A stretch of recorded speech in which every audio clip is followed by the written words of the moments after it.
Why Media Group? The fastest growing media group in North America. Sometimes there's a dilemma, there's a confusion that a party is good. You like a party, the policies of a party, but then you may not like the candidate. On other times, you might like a candidate, but you may not like a party. So that is a question. I see most of the people, they're voting for party. That's what it is said, that yes, and this is what we've seen as well. In 2011, when there was a blue wave, the conservative wave, we had Navdeep Bains, John McCallum, we saw all these people losing their seats, even Gurbaksh Malli lost his seats. But when there is a wave, in 2011, we saw an orange wave in Quebec. Many of the candidates who never thought they will win in Quebec, they won their seats. In 2015, we had the red wave, the liberal wave in 2015, and then all the seats turned red. Many rookie candidates, they right away became member parliament. Few of them also went on to become the cabinet ministers as well. So mostly we've seen it's a party wave, it's the party which matters. Looks like people vote mostly for the party. But I want to suggest that yes, I think this is an area where we need a massive reform. As much as the party policies are very important, I would agree on that one, because at the end of the day, it's the party leadership or the top establishment will take the decisions, make the policies work. But then today's candidate becomes the cabinet minister tomorrow, and they could be the prime minister as well tomorrow. So out of the 443 ridings, I think candidate selection is also very important. We've seen some very average candidates becoming MPs simply because it was a party wave. How do we make sure that yes, the candidate selection is very important? Yeah, so statistically, a local candidate of a riding will contribute to about 5% of the vote. Mm-hmm. And the 95% relies heavily on the national campaign, specifically the leader.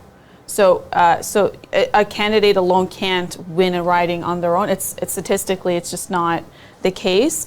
If it's a well-known candidate, meaning it's a person who's been in the public eye, a public figure, they could potentially contribute to about 9 to 10% of the vote in that riding.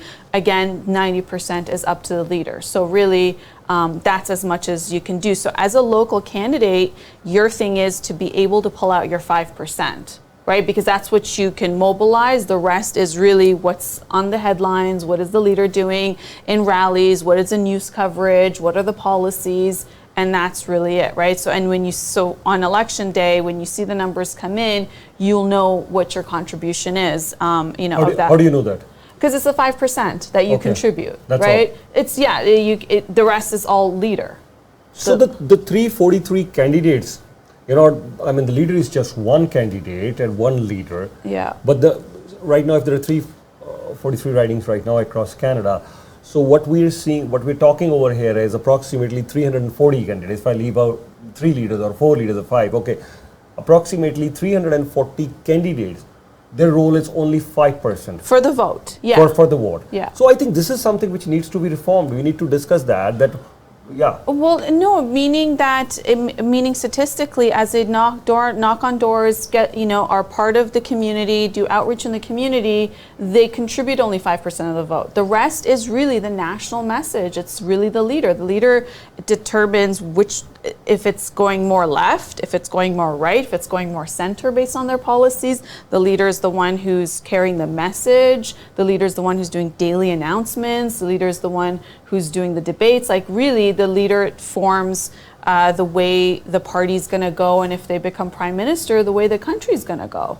So really, people are voting for the leader. So in case you don't like a candidate, but you still like the leader, or you like the candidate and you don't like the leader, so what do? If you like the candidate, if you don't like the leader, well, I think in this, you choose right now. This election cycle is about who's going to be able to negotiate with Donald Trump. Yeah. Your local candidate is not going to negotiate with Donald Trump. It's not. They're not. Even if they're a cabinet minister, depending on the role that they get, they're still going to, it's going to be top down in terms of what the prime minister wants them to, what's Canada's stance, right? For example, the foreign affairs minister isn't going to go rogue and say things that is not decided by cabinet and ultimately the prime minister's office. It's just not going to happen. So what you're looking at is who's going to be the person who's going to be there for 4 years, if it's a majority, who's going to be able to talk to President Trump, who's going to be able to negotiate with President Trump, who's going to have the interest of Canada at heart, and who's going to do well for Canada, aside from dealing with the U.S. and with its other allies, but also what is it going to do domestically when it comes to, the Canadian economy and have a Canadian vision, the future. So yeah, so that's what I would say. If you don't like the local candidate, then that's okay. You're looking at Canada as a whole. Ymedia Group, the fastest growing media group in North America.